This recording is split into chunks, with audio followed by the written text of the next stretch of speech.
3, 2, 1.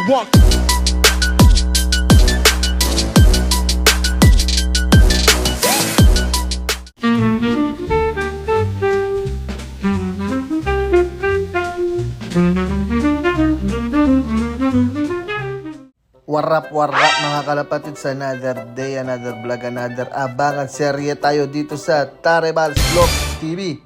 For today's video mga kalapatids, abangan tayo ng training sa La Paz, Tarlac.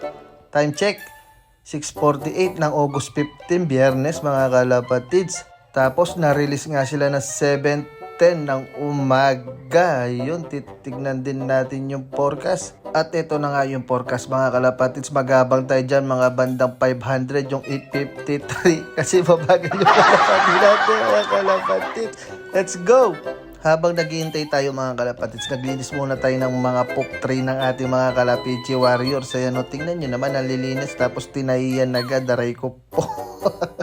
May hawak pa naman akong pandesal. Pamamalaman ko na lang ata yung teklik.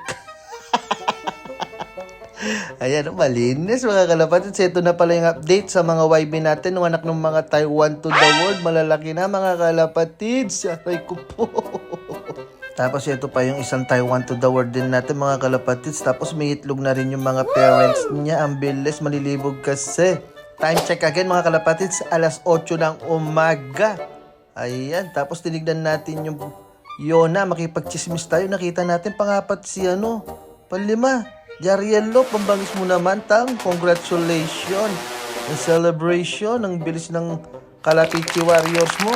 Habang nakikipagchismisan ako sa iyo na mga kalapatids, may bumaksak sa kalangitan.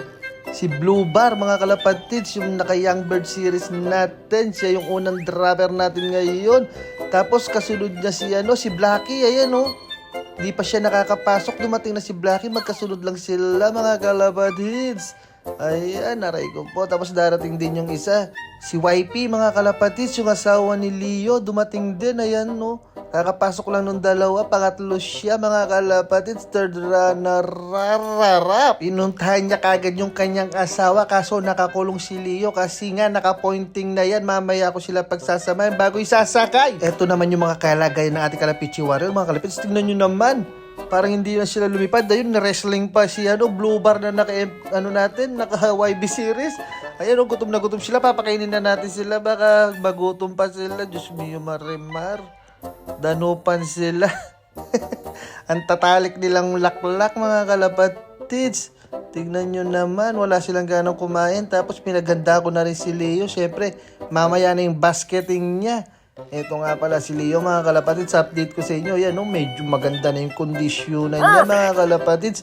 Ready na siya sa linggo, Santa Ana, final lap ng TGRC. So hanggang dito na muna mga kalapatids. Bye-bye you!